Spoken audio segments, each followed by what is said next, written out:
tonight, we're talking about water.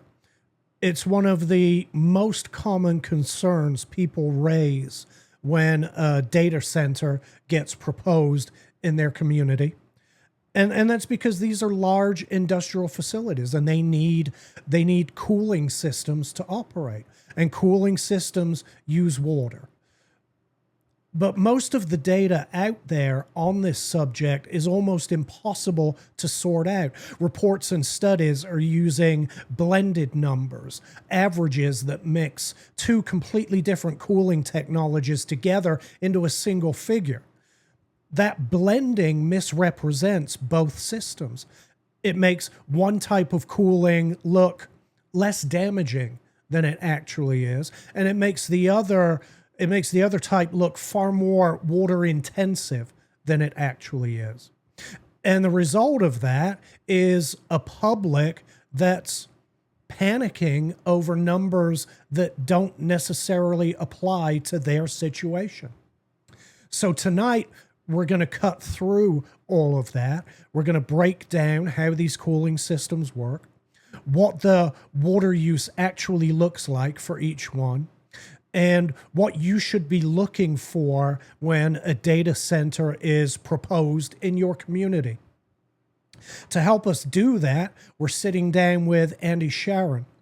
Andy is a mechanical engineer with over 35 years of HVAC experience across data centers and other built environments.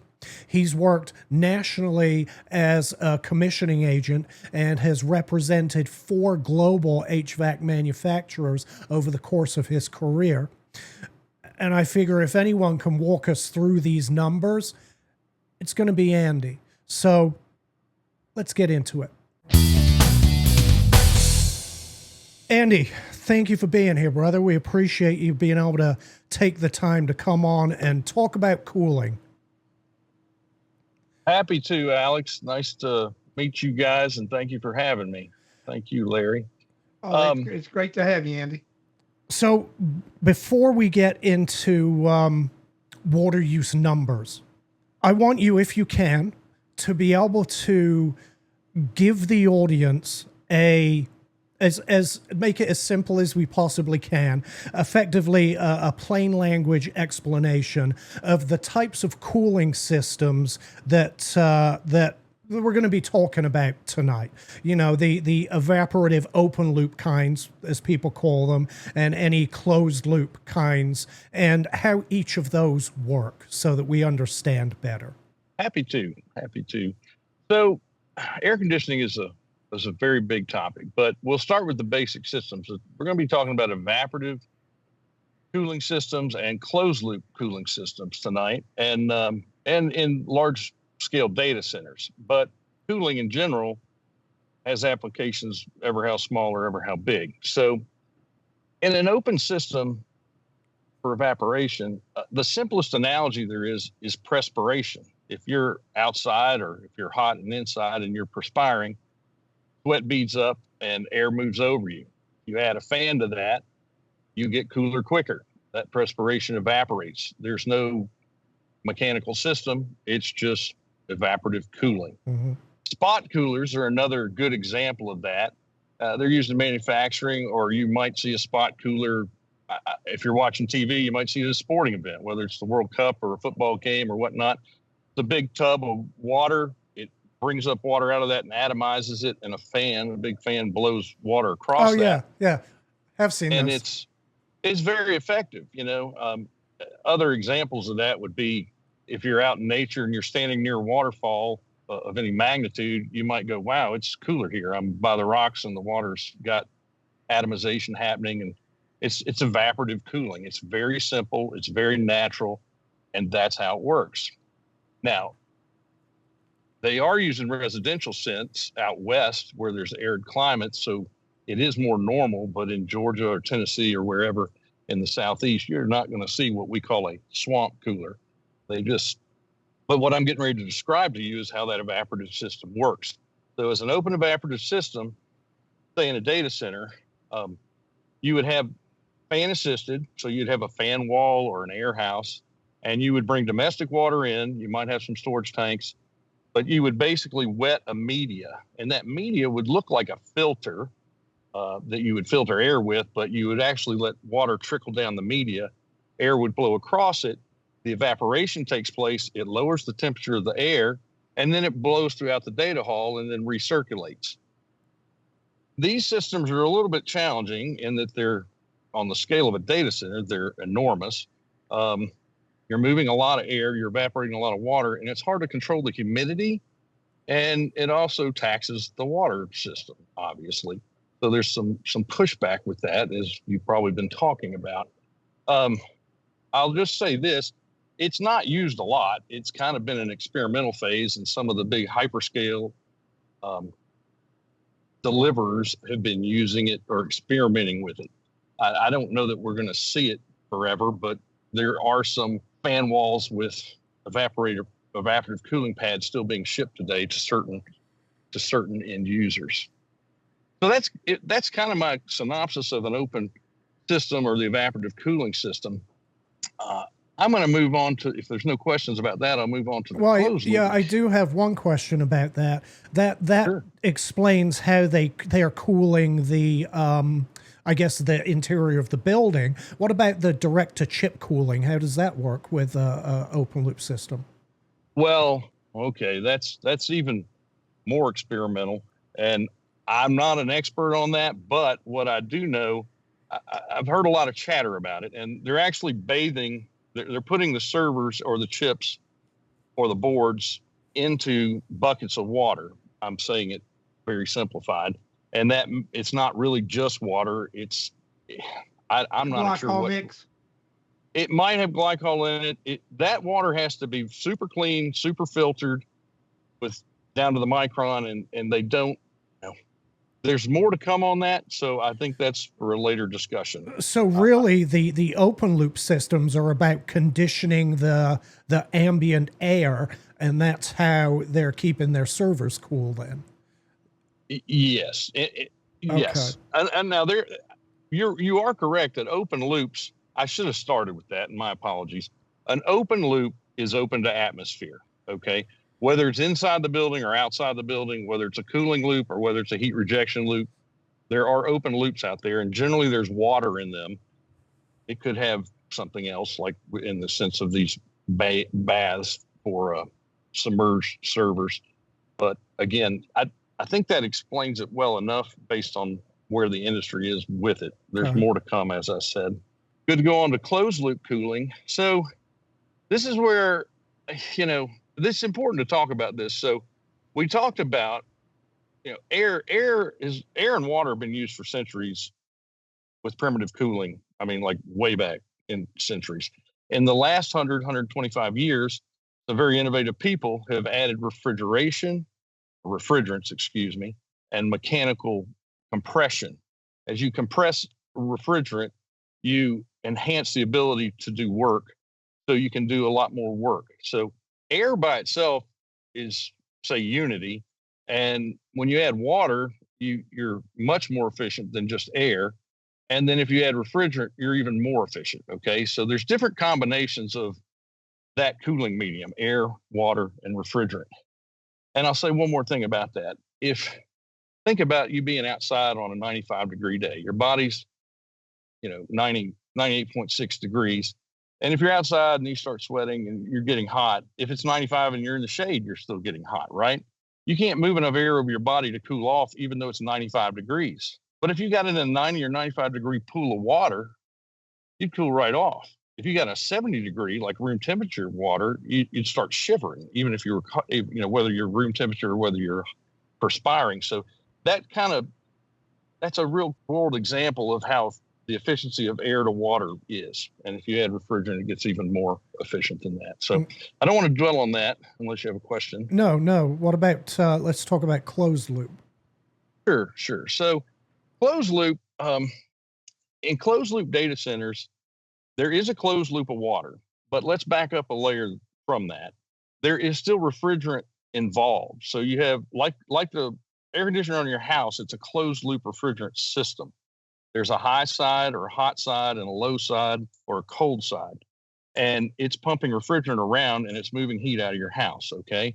Now, so it's air cooled on the outside, meaning we're moving air over coils to reject heat.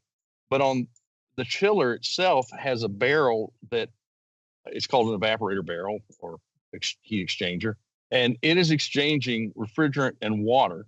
And there's a closed loop that circulates within the building to either go to air handlers or direct to the chip, as you so indicated a moment ago.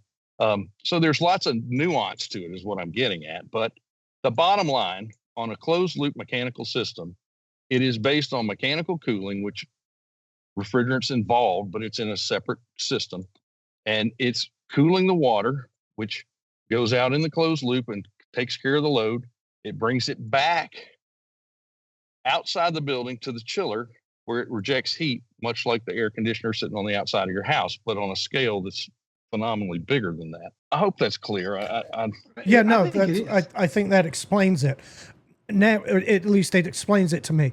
So now that we know what we're talking about, at least from a cooling perspective, let's get hypothetical, because that's all we can do right now. I asked you in our pre-interview to imagine a 200-watt data center, and I asked you to model it right here in Rockdale County. You know, our climate, our all of our conditions. Sure. Actually, before we get into the what amount of water that would use, let's talk about what 200 megawatts actually means in terms of cooling and cooling demand. Help us understand the scale of what we're dealing with here with a 200 megawatt system. Sure. So as I thought about that, it's practical to think of things that your audience might be driving by, right? So, I mean, your houses are small and you can add a bunch of houses together, and there's a whole lot of metrics for that, and that's fine. Right. As you drive down the street, you'll go by a kindergarten or a high school, or a light commercial building. All those, I'm going to talk in generalities here just to give orders of magnitude, okay?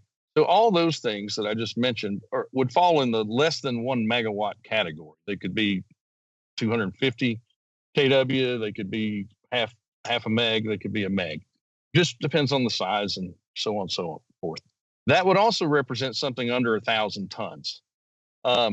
As you drive around some more, you might go by a hospital. There's smaller hospitals, there are larger hospitals, but 150 bed hospitals, a pretty good size hospital. And it would be looking at like a 3 megawatt load, give or take. I mean, these are not absolutes. These are just roundabouts. For sure. 1,000 tons, 1,200 tons. I mean, it's order of magnitude, right? So, So we're getting up there to where we're starting to see multiple megawatts. Okay. And then I thought, wow, Atlanta's got a couple of big campuses. Mercedes-Benz Stadium, it's built for 20 megawatts based on the research I did. It's also built with 8,000 tons of cooling. So that gives you perspective. That's an entertainment venue. It's intermittent use, but there's a ton of people in there. And so it's going to have more tons per square foot than a normal use because of how it's used. Yeah, the heat gains from all those bodies, it's going to require some extra cooling then. Right. Unlike a data center, but more like a hospital. But a hospital's distributed, and a light commercial or commercial office building, it's distributed also. And then I thought about, I wonder what University of Georgia at Athens or Georgia Tech's campuses would be like. And these are just roundabout numbers. As I said, there were ranges, and I took the average. UGA Athens, roughly 40 megawatts, roughly 17,500 tons. Mm-hmm. I don't know the student population there. I'm sorry. Georgia Tech campus, downtown campus, a little different than Athens, 55 megawatts and 28,000 tons. That's getting big. You know, that's sizable. Our hypothetical 200 megawatt data center, 200 megawatts of compute power, equates to 58,000 tons. That's a lot of tons. It's an awful lot of tonnage, which are the those would be the equivalent of 4 Georgia Techs, right? Correct. From from a megawatt standpoint, yes. From a tonnage, it's not linear because it's different. Right, It's a campus versus a hyperscale data center. Isn't that many square feet compared to these other megawatts? You talk about Georgia Tech campus or UGA, it's sprawling, right? But you got a data center might sit on 500,000 square feet, or it might be multiple buildings at 150, 200,000 square foot a pod or something. The point is, you can't do square foot per ton and all that when you talk about data centers, and you really can't with a campus. You can with a building, but as an order of magnitude, it's quite large. Okay, so effectively we're talking about a lot of required cooling in order to keep these chips cool, to keep the buildings cool, to keep things running. Again, thinking about our hypothetical 200 megawatt system, if it were to be using a, again, what people are calling an open loop evaporative system, I'd ask you how much water it would take to initially fill it. And then, and I don't know that these can be answered independently, so I'm going to ask them both together. How much water would it take to independently fill it the first time?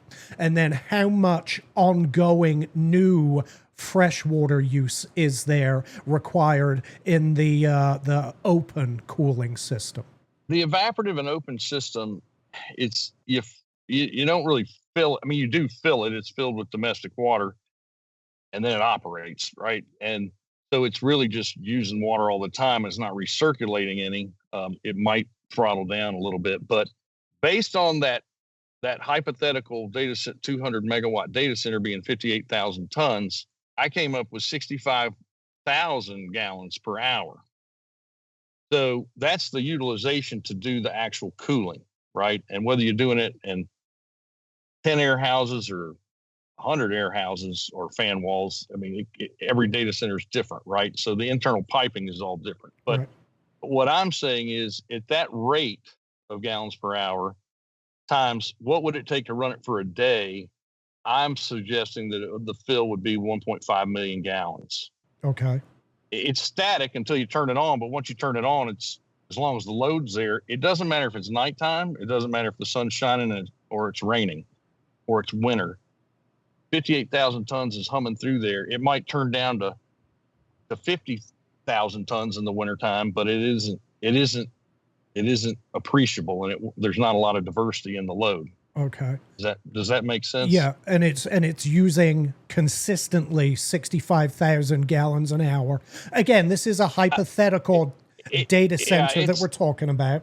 Because there's only a handful of big superscalers using it. I mean, honestly, I haven't been in a data center like this. I just know I work with manufacturers that sell equipment for that, but I have not walked through a data center like that. Okay. I've been to conferences. I understand it, but each case, we're talking about a handful of data centers. We're, out of 3,000 data centers, we're talking about a dozen. Yeah. So yeah. So at 1.5 million gallons per day, you gross that up to a year. And now I didn't take much diversity in this, but it's just orders of magnitude. It's really big. It's 562 million gallons per year. 562 million. Yeah. It's probably a little bit less than that. But when I say a little bit less than that, it might be 500 million. It's not instead of 562. Right. Million. Still an awful lot of water. And this explains where when people ask AI, hey, how much water does a data center use? It usually pukes out about 1.5 million gallons a day, and that equates to what you've found as well. Yeah. When building out this hypothetical system. And when you query AI, and you've talked about this in one of your other podcasts that I caught a little bit of, if it happened once or it happens 10,000 times, I mean, if you query it, you might get the one-time answer, and it might be a one-off that's not very relevant. You know what I mean? Yep. Yeah. No. My recommendation to people is don't use AI for this. But hey, people are going to do what they want to do. All right. Sure. So let's talk about because far as I know, I would only support data center development here in Rockdale that used the closed loop system. So let's take our hypothetical 200 megawatt facility and let's talk about now water usage if it was a closed, again, I'm using quotes, a closed loop system.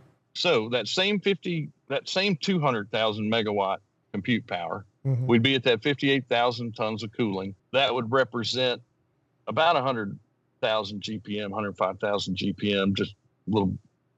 That's how much flow is happening to make that happen. But every data center is different. The campuses are different. The layout of the chiller are different. So I calculate it to be 1.5 million gallons. Now, it could be 2 million gallons. You know, the volume of the pipe and the distance. You go 100 feet this way, you go 50 feet that way. In this data center, you don't do it in another that's the same size. It's not. But you can't take it from in the system you designed. It was the fill was 1.5 million. Which sounds very similar to what we just talked about, except there's a big difference. Let's talk about with the first system, it was an ongoing continual flow of brand new fresh water.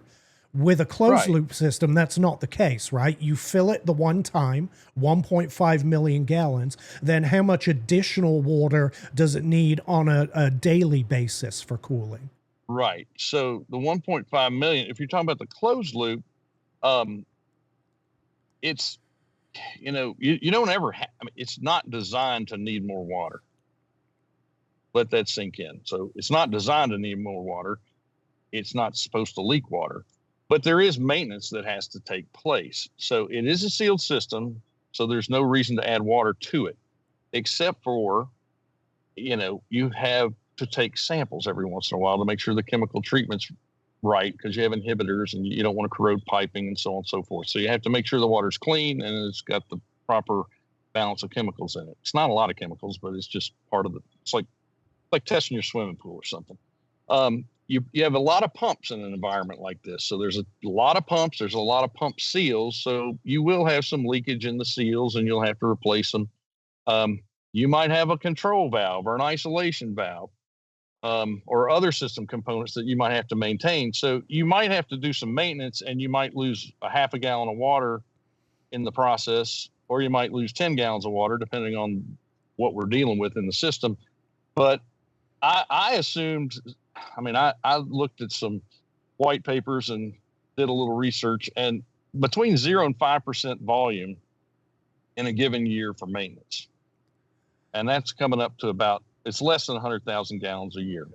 Okay, so theoretically, they are designed to not use additional water. They recirculate the water they're initially filled and charged with. That water gets cooled, and there may be some phase change, right? Some of it may get, I don't know. I got to tell you, I don't know how hot the water in that system gets and whether it gets to steam and has to be recondensed back down to water. But the point being, it's all contained. There's theoretically no water in, no water out. That hence closed loop. Correct. You're correct in saying that. So that's And is anyone, you said yourself, there are only a handful of the other types of cooling systems, at least in modern data centers, I'm assuming. These days, I'm guessing no one really is picking the open evaporative type systems. Everyone's looking at closed loop, right? Yeah, that's my understanding. That's what I hear, and the people I talk to, that's what they hear. Now, what I will tell you, data centers have been around since the 1960s, okay? So everything was simple until we got to 2000. And there's been a lot of experimentation. They experiment with all kinds of hybridized systems that don't make it. They might build a prototype, and then, like you said, they were retooling a data center down the street from you, perhaps. Data centers get retooled because technology changes, and they're like, these new servers coming in, we got to do something different over here. So they'll change a piece of the data center. So it's pretty dynamic, and it's on a big scale. Yeah. Now, I did ask AI because again, I'm using AI to prove a point to, or try to prove a point to folks. I asked AI how much water a data center uses each day just for general operation, not for cooling, but just for general operation. And AI told me, oh, it's going to use about 30,000 gallons a day for general operation, which seemed, I got to tell you, that raised a red flag with me. And I thought, well, that's not right. Data centers aren't heavily staffed, right? There's not hundreds and hundreds of people making coffee and using the restrooms and things like that. And so I had asked you, what is a more accurate number for just ongoing daily operations, excluding cooling? Yeah, and it's a really good question. And I too, when you say 30,000 a day, I'm like, whoa. I mean, we're only using maybe 100,000 a year. So that I don't believe that. And the number I came up with, and again, it's order of magnitude, right? I could be off, but it's a stab at it. So office, in a general use office, a person uses on average 20 gallons a day, but I mean, it could be as low as 10 or 15. It could be higher than that, but 50 people in an office, I came up with 20 gallons a day. So that's 1,000 gallons a day, and it's about 250,000 gallons a year, 260 gallons per year. I looked at it, and a high school, a 1,200 student high school would use about 15,000 gallons a day, 2.5 million gallons a year. That same 150 bed hospital I referenced before, just doing some math, I came up with 65,000 gallons a day and 23.4 million gallons per year. Mm-hmm. So I'm putting the data center back there with maybe you lose 50,000 one year, maybe you lose 125 the next. I'm saying about going back to that office example, the data center has people in it around the clock, but they have a skeleton staff. So there's very few people in it. I'm saying 1,000 gallons a day max for the data center for people. That's more in line with what I was what I was expecting. Right. Okay, great. Yeah. All right. Well, good. So are there any, just out of curiosity, are there any legitimate technical or economic reasons, any justifications in 2026 for a developer to choose the more water heavy, the higher water use of open loop evaporative cooling over closed loop? No, I can't see a need to do that or the appetite to do that. The data center market's always preferred closed loop. Like I said, this evaporative cooling and things were nuances that came about over efficiency. So that's something we hadn't talked about. Okay. If you own, if we can talk about total cost of ownership for a minute, if you're the owner, you're walking a tightrope. We're talking about numbers that I can't really comprehend to build a data center. I'll deal with big numbers and I deal with cooling, but to go to market on the scale that you're hearing in the news and that people are doing, it's a tremendous amount of capital. So it's about speed to market. It's about, once we get it up and running, is it going to soak us from an energy standpoint? And they got to get the work done. If they're not doing tokens, which is the work, they're not able to generate revenue and they're not able to pay the bills. So the business case has to work. And evaporative cooling with the open loop is a very, very efficient data center, and water's cheap, but communities don't, nobody wants to waste a resource like that. Right. And the other thing you run into with an open loop if you chose that path, it's the availability and the fact that you're consuming it, and you could get an interruption. What if the water main breaks because it froze during an ice storm? Right. Or what if there goes your cooling? What if a semi, things happen. I see that in my own city I live in. You're like, oh my, they shut down West End. You're like, holy cow. So it's not a reliable system, though it is very efficient. And every dollar they can save in operational cost goes to the bottom line. And it's not a greedy thing. It's a stewardship thing. You got to pay attention to your business. So from an open loop standpoint, there's not a real reason to pick it. I see it quite the opposite. People choose closed loop because it costs more to put in, and it costs a little more to operate for sure, because you're adding compressorized systems, and that's pulling energy, Right. But the bottom line is it's more reliable, and it doesn't consume the water, and the reliability is where it's at. If you're a data center operator, you would have less external risk factor. Yeah, exactly. Well, Alan, DC blocks were a minute ago. We were talking about investment. That total investment at the end of the day on the data center that here is in Rockdale County, $4.5 to $5 billion is going to be the investment. Yeah, $4.5 to $5 billion. Yeah, it's a lot of money to invest, and you're going to obviously want the most reliable system you can get, which I hadn't thought about closed loop in that regard. If there were a water main failure, that's a good point. It's a belt and suspenders approach, and quite often in life, if you go for reliability and quality, you're likely going to pay more for it. Whatever, whether you're renting the space or whether you're building the space. It's part of it. Yeah, it's part of it. Yeah, 100%. All right. Well, listen, I'm gonna wrap this up. Again, respect our audience's time, respect your time. Andy, thank you so much for coming on. I appreciate it. I think you've answered all the questions that I had and that we've been hearing from the community. We appreciate it, and again, thank you for your time, sir. Thank you, guys, and keep the conversations going. Knowledge is power, so it's helpful. Thank you.